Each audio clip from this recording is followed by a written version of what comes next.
তো এত সুন্দর হতো না। এই মস্তিষ্ক চালাতে যে বিদ্যুৎ লাগে, এটাকে 2000 কোটি কিলো ওয়াট বিদ্যুৎ লাগে। একটা মস্তিষ্ক পুরো বাংলাদেশ চলে যাবে, আর কিছু বিদ্যুৎ বাইরের দেশে বিক্রি করে এই দেশ টাকা রোজগার করতে পারে।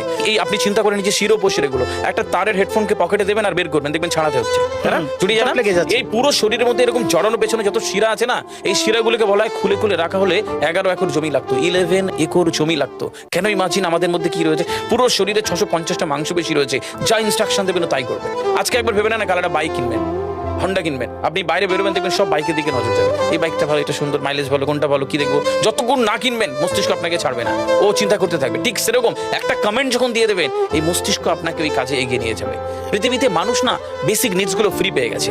ভাবুন তো একবার, পৃথিবীর সবচেয়ে লাক্সারিয়াস ড্রিঙ্কের নাম জানেন? পৃথিবীর সবচেয়ে লাক্সারিয়াস ড্রিঙ্কের নাম হচ্ছে পানি। পানি, জল। জল যদি 5000 টাকা লিটার কিনতে হতো, তাহলে মানব জাতি কয়দিন বাঁচতো? তো পৃথিবীর পানিকে ফ্রি করে দেওয়া হয়েছে। অক্সিজেন, একটি গবেষণা জানায় সারাদিনে একটা মানুষ